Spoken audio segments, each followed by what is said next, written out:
Welcome to the RadioU podcast. I'm Hudson. And I'm Allie. Coming up, the scandal that's rocking the hot dog world. Also, what's a leap hour? All that and more on the way next.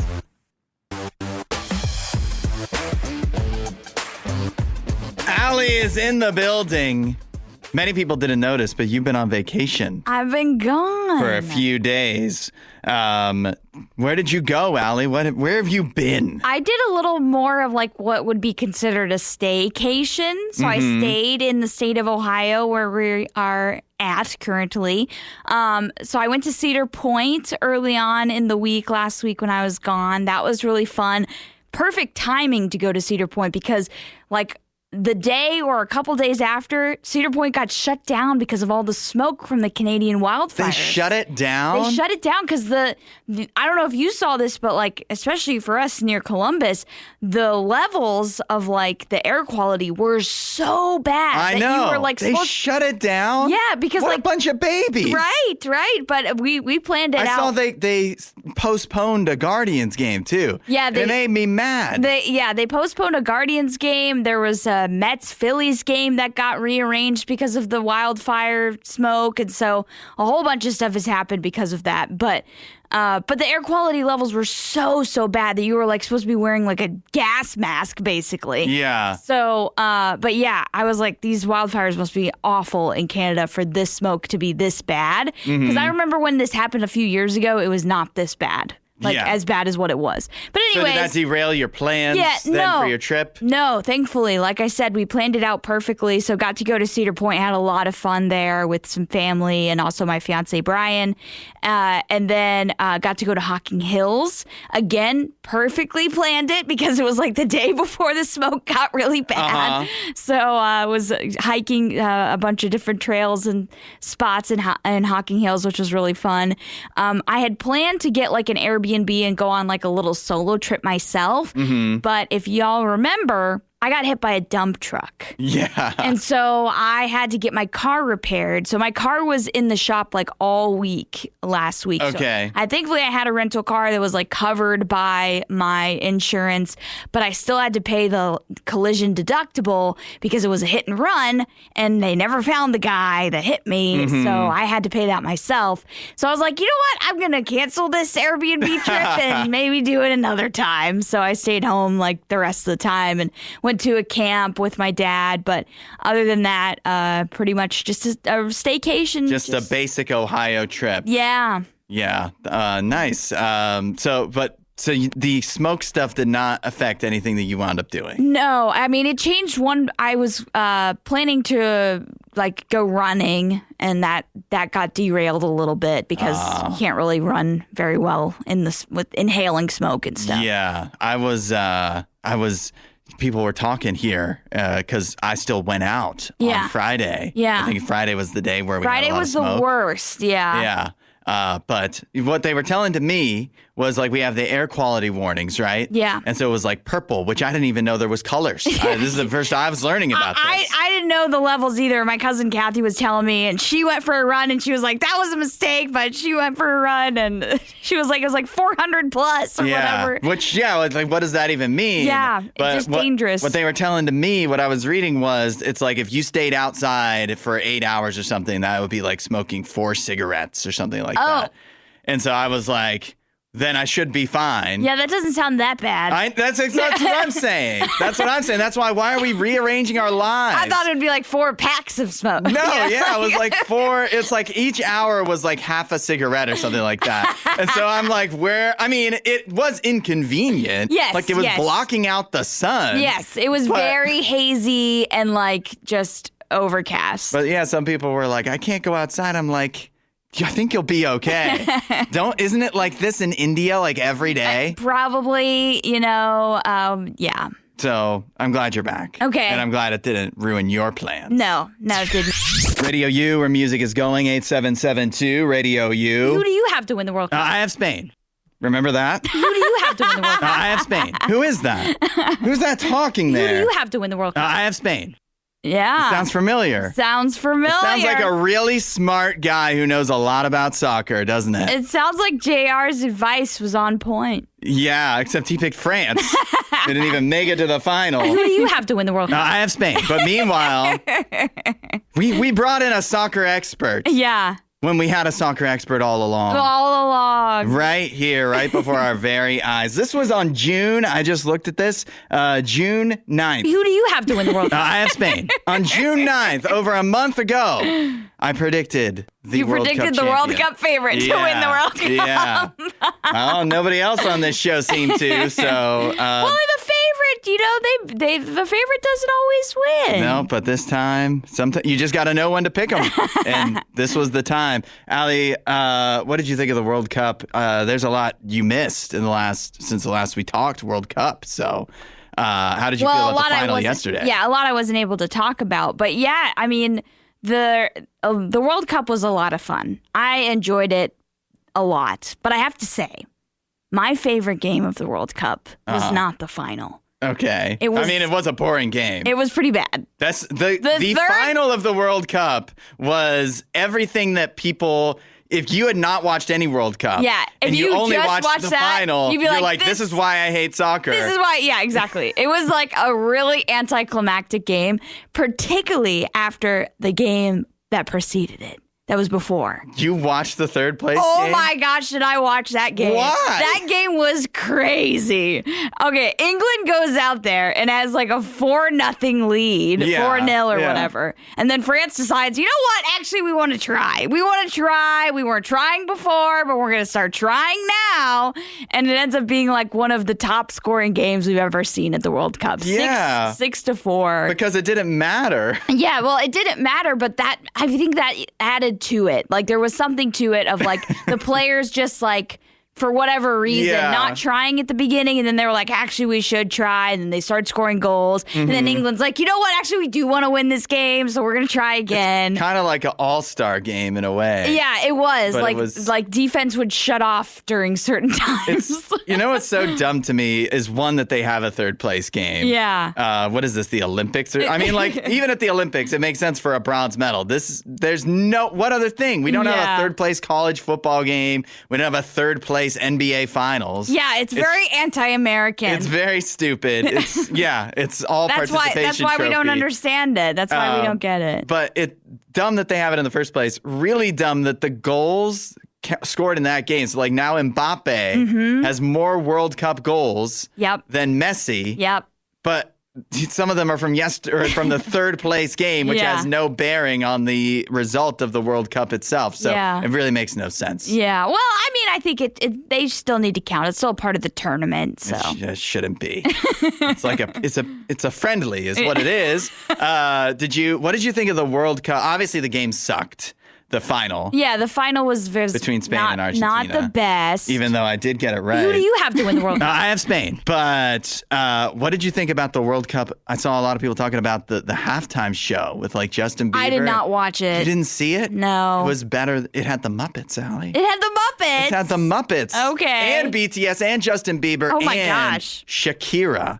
I don't know how old Shakira is, but she doesn't look it. She's like probably in her 40s. I'd say late 40s. We should find this out. But Mid to late Shakira was absolutely killing it out there. Yeah, she's always a great performer. I think she's 49. Yeah, I was gonna say she has to be late 40s. But I remember when she performed the halftime show. I want to say it was like the 2010 World Cup because that was when she came out with the Waka Waka song. Oh my gosh, she should have the Muppets for that. Yeah, that would have been sick. But Fozzie particularly. I think that was like the one that was considered like the all-time best World Cup halftime show. But the World Cup's really not known for that. I didn't think the World Cup had halftime shows. They do, but like the Super Bowl's kind of like they're known for their halftime shows. This was worlds better than the Super Bowl halftime show. We still haven't gotten the news of who's doing the Super Bowl, right? No, that'll be like a week or two into the NFL season. I'm kind of wondering if this was like a teaser. Yeah, because Justin Bieber was there. Well, yeah, So because it's gonna be him. a lot of people are saying it could be JB or BTS even. Oh, that would be interesting. This was better. They closed it out and it was like really kind of nice because it was like, oh, we're all the world. We all hold hands and whatever. But it was like kids from like seemingly many different countries. I don't actually know. Did they fly kids in from every other country? But it seemed that way. They could all just be American. Could not. They were not good singers. So that was unfortunate. But eventually when you get enough voices all together and then Shakira's there and whatever, then you don't even care. But it was like, oh, these kids, like you thought they'd be better. Yeah. Well, voice is translated to like audio for television. Yeah. Like live for television. It never sounds good. They can't all be Shakira. Yeah. It is what is being considered the world's first humanoid robot MMA competition in China. And in the fight, obviously it's robots fighting. It looks ridiculous anyways. But one of the robots loses its head, C-3PO style, and it just keeps on fighting.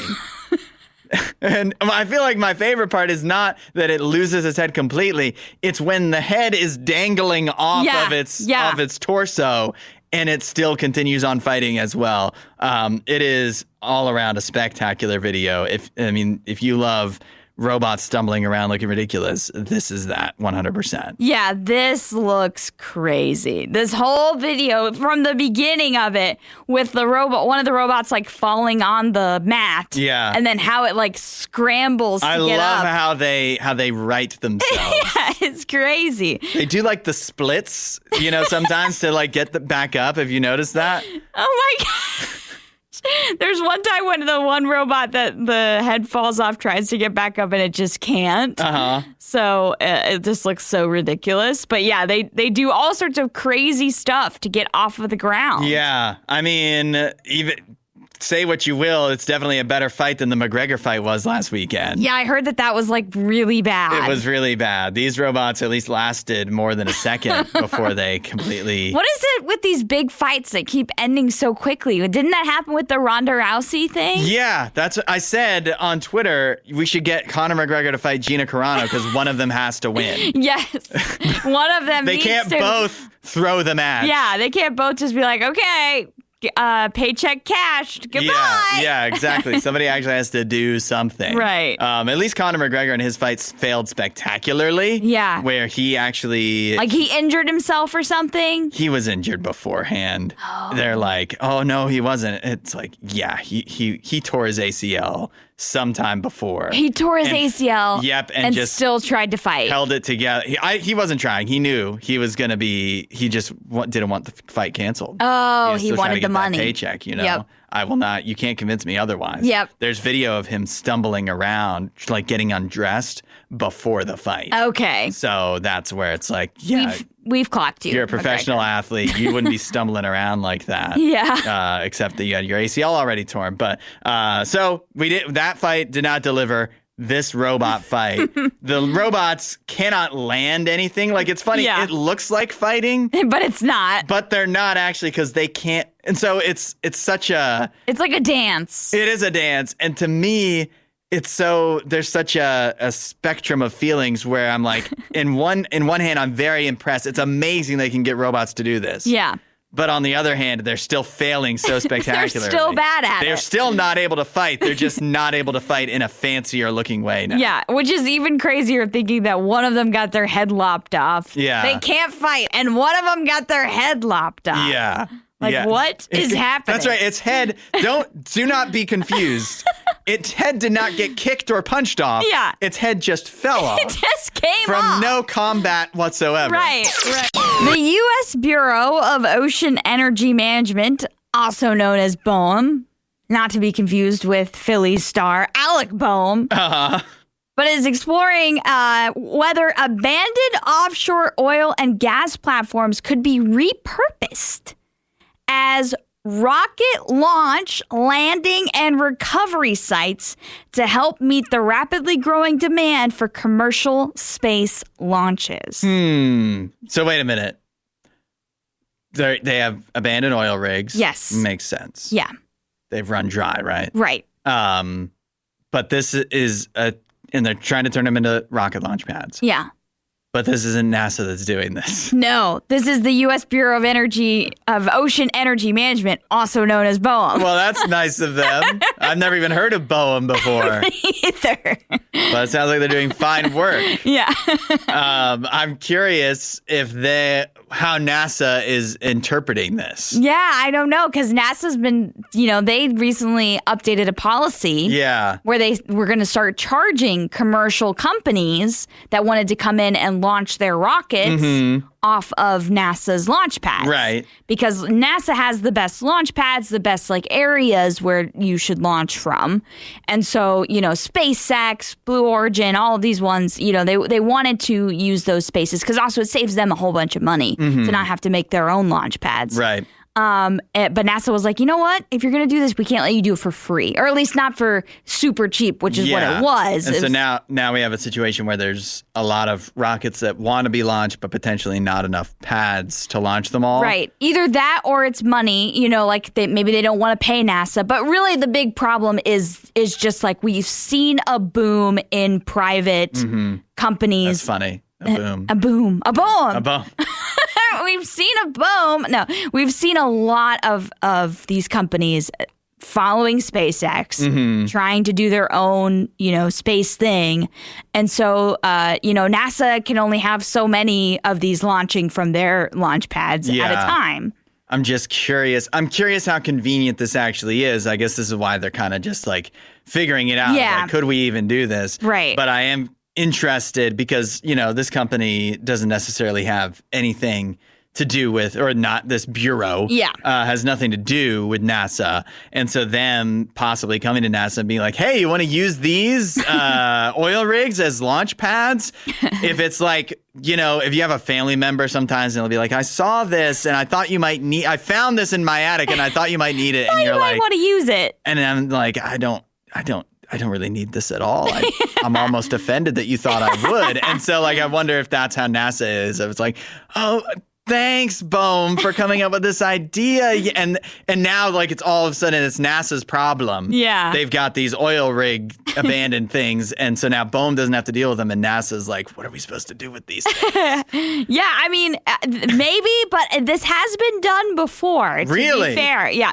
So there is a company called Sea Launch, kind of fitting name, that has successfully launched rockets from a converted oil platform. Nice. So this has been done. They spent their time figuring out how to do this and not what their name should be. Yeah, but they did not waste time. Right. But also, SpaceX did initially have a plan to use abandoned oil rigs for launching stuff, and they abandoned the plan. Why? I don't know. I'm wondering if maybe because it's not a very good plan. Yeah, I'm wondering if it got too expensive or it just didn't work how they wanted it to. I don't know how far out at sea oil rigs are, but it does seem like it'd be inconvenient to get a whole rocket to an oil rig just one time, forget about doing it over and over again. Yeah, I think the outer continental shelf where these rigs are is 3 miles, usually considered 3 miles offshore.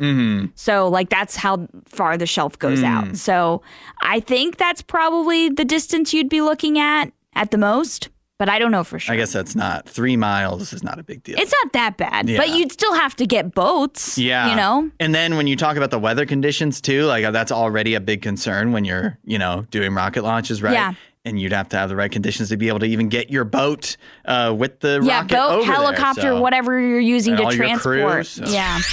It's time for our Monday tradition on RadioU Mornings, the box office breakdown, looking at what made money and what didn't in theaters this weekend. 877-2-RADIO-U or the talkback button in the RadioU app. Let us know what you've seen, particularly if you've seen the Odyssey, which, no surprise, undoubtedly was going to be the number one movie in America this weekend. But Allie, do you know how much the Odyssey made? I did see some headlines for this because this was a record-breaking thing for Nolan. Yeah, the Odyssey wound up making for Christopher Nolan, his new movie, $124.5 million this past weekend in North America alone. Yeah. And then it wound up making just a bit more than that overseas as well. So it is already over $264 million.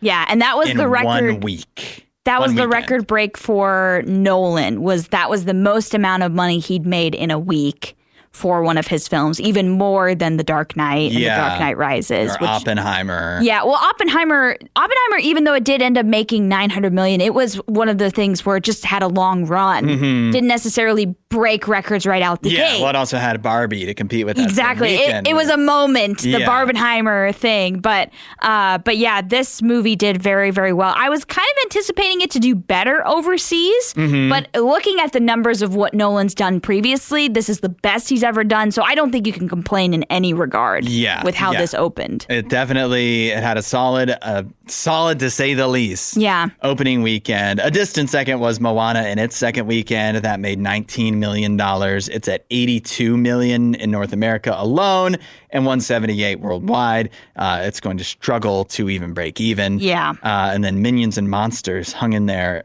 just above Toy Story 5 for number 3. Allie, did you get to see the Odyssey yet? Because everybody I know seems to have seen it already. Really? Yes. Wow. Okay. I have tickets because I feel like it'd be a disservice to this show, to our audience, if I don't go and see this in theaters. Yeah, likewise. Also, the reviews have been so phenomenal for it, where there was a lot of talk going into it about like, oh, this could be a big stumble for Christopher Nolan. There was a lot of like controversy. It was ratioed in its last YouTube trailer, like so many dislikes. But no, I've not seen anybody certainly that I trust, but just almost anybody generally, go and have a lot of negative things to say about it. Yeah, I've heard a little bit of like, there's parts of it that can be a little bit of a snooze fest. Yes. But if you've ever read the Odyssey can be a little bit of a snooze fest. Yeah. So it's just like that could just be the material kind of, hampers some of that. But I want to see this. I gotta say I'm going in cautiously. Not that I don't believe all the good reviews, but there's things I've seen that make me a little bit like, I don't know. But I am excited to see this. It looks epic, and I want to see if it fulfills, if it delivers. There's some people out there that say like Christopher Nolan never misses, and that's actually definitely not true. It's not true. Because there's like Tenet not really well remembered. Some people like it, some people don't. I also was not a fan of Inception. I gotta be honest. Thank you. Guys, I did not didn't like Inception either. I thought it was pretty boring. And even all the Batman movies aren't like they're not all 100% home runs. Yeah, it's literally just The Dark Knight. Like Batman Begins is okay. Yeah. And The Dark Knight Rises is really not okay. Yeah, it's fun, but it also has its problems. Yeah. And so it's not like he's just, always hitting fastballs out of the park. Oppenheimer was so good. Yes. That it was unbelievably so. But it's not like the Odyssey couldn't have failed, but clearly it didn't. If you've seen the Odyssey or anything else you've seen lately, let us know. 8772 Radio U. We'll see what people are saying and share our reviews of stuff coming up next. Radio U, where music is going. 8772 Radio U, or the talkback button in the Radio U app. Let us know what you've seen lately, TV or movies. We would love to see your reviews and even share them here on Radio U. We just did the box office breakdown where we found that the Odyssey made $124 million in its opening weekend just in North America, $264 worldwide, which makes it Christopher Nolan's biggest opening weekend ever. Yeah.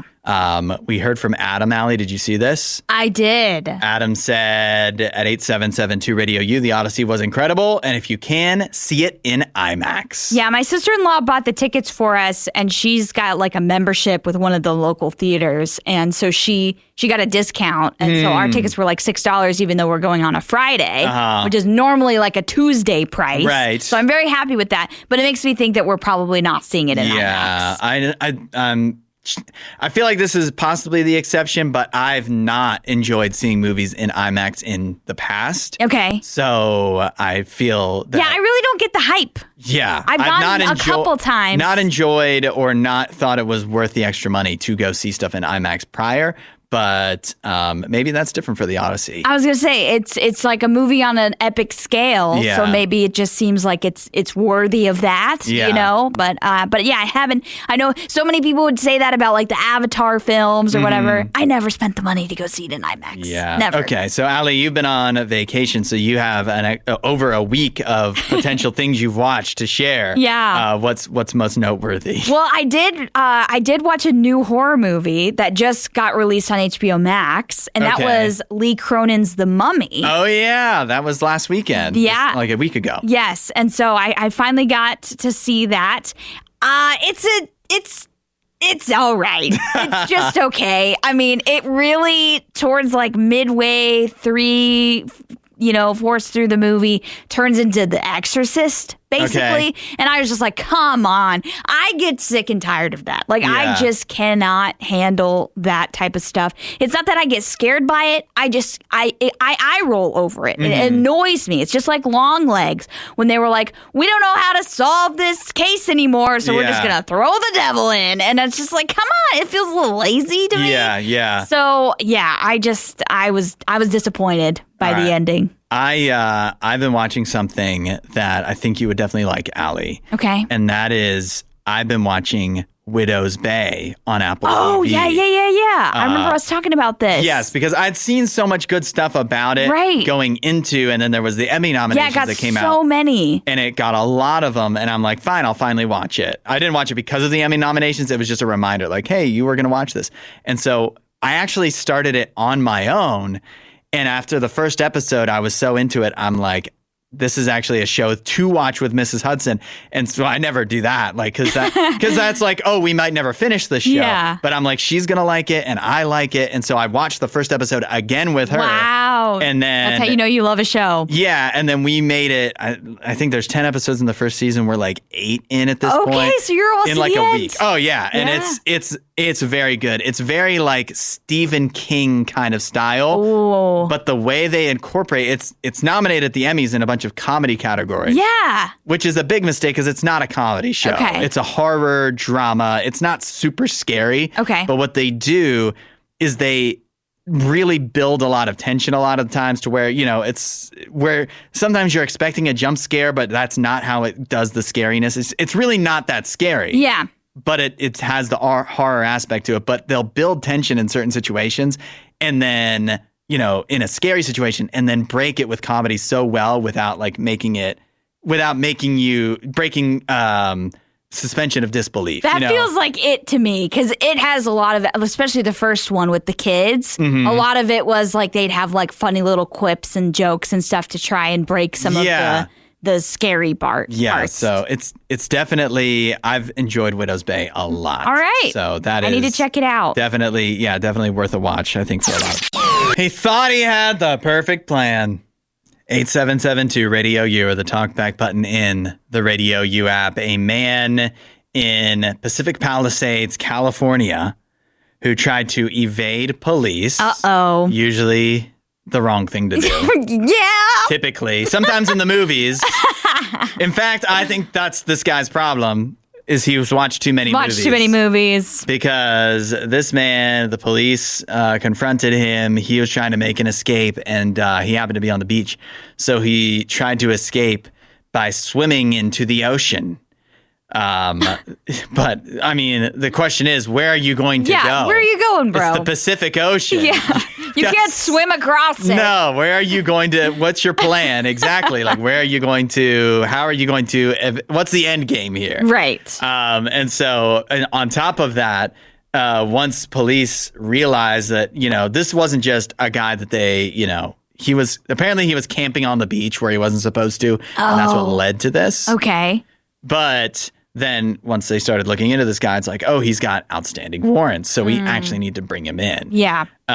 Once they realized that, they couldn't just abandon the search because sometimes there are cases, like if it's a car chase or whatever, depending on where you are and what the crime is and whatever, they will just let you go. Yeah. Because it's not worth the danger to other people or whatever for them to pursue you. They'll just put the warrant out. Yeah. And, bolo or whatever, But this guy, he had the warrant, so they're like, we got to bring him in. and he swam out of the ocean. They didn't even close the beach because he's like, it wasn't even disrupting anything really. But then they just got the lifeguard boats and the police boats. And so they're just circling him like sharks. And so there's video of this, and we can send it if you text the word ocean to 8772. Is this our competing video for top video? This one's not nearly as entertaining because it's just the criminal floating out in the ocean, surrounded by a few, feet from shore. Surfboard people, the guys on surfboards. Surrounded by lifeguards, but they're not even like chasing him. They're just talking to him. They're just sitting there waiting for him, going, yeah, he's going to tucker himself out. Yeah. He can't just swim out here forever. No. And so eventually he'll need us to bring him in and then chase over. So, yeah. Just obviously well done by the game. Cops. Yeah, but just horribly done on this guy's part. He really thought he was just going to swim to Catalina Island or something like that. Yeah, that's not happening. That is not happening, brother. I just do not know what he thought was going to happen. I mean, he's like, if I just swim out to see him wait, he was maybe going to play the waiting game with them. Right, yeah. I mean, I have some friends I know that are cops, and like that's the thing that I talk to them the most about is like, what were they thinking? And they don't know. They're just like, it's the stupidity of criminals and, the people that they have to like bring in or whatever. It baffles them all the time. I mean, if you watch body cam footage and stuff like that, like the majority of the time, right, it's because they're on drugs or drunk or something. There's something, hampering their ability to think which properly. Is obviously, it's no excuse, but it's an explanation. But in this case, and in many cases, it's the funny part is when it's somebody that was in their right mind and they're just like, I bet I can I'm going to do something dumb. Yeah. I'm sure he must have been thinking, if I just swim out of the ocean, they're not going to chase me into the ocean. Not. They're in their uniforms. They wouldn't get those wet. They can't get a boat, can they? Right. So I'll just swim on out. I'll wait. I'll wait for them. How long will I wait? Time will tell, but I'll wait. I don't know what to believe anymore.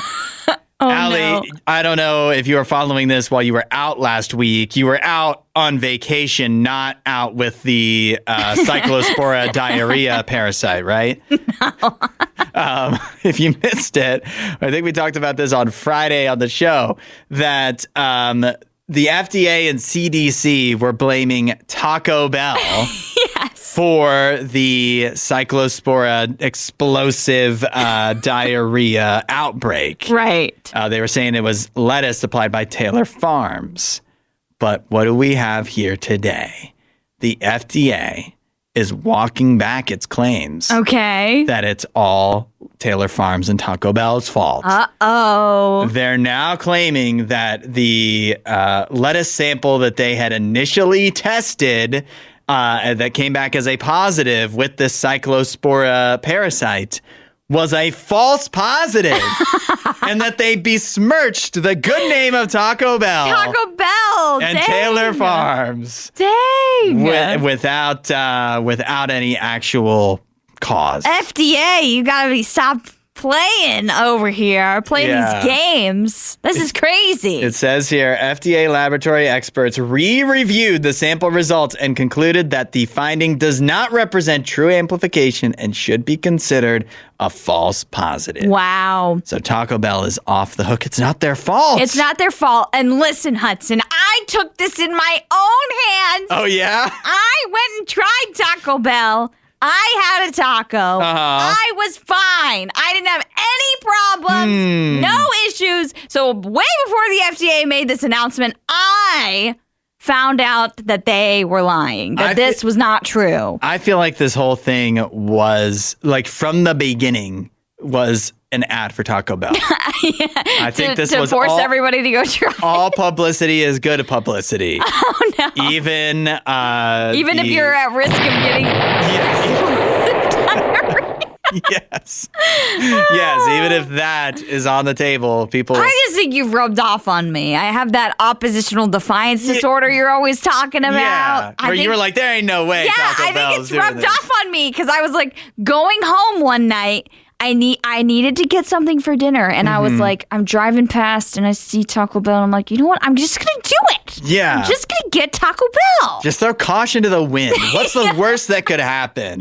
I'm not gonna wind up as one of those people. And I did it. And you didn't. I was safe. You know what's crazy? Safe from the Cyclosporia parasite thing. But now, okay, first of all, what's crazy is I also had Taco Bell this weekend. And I'm also fine.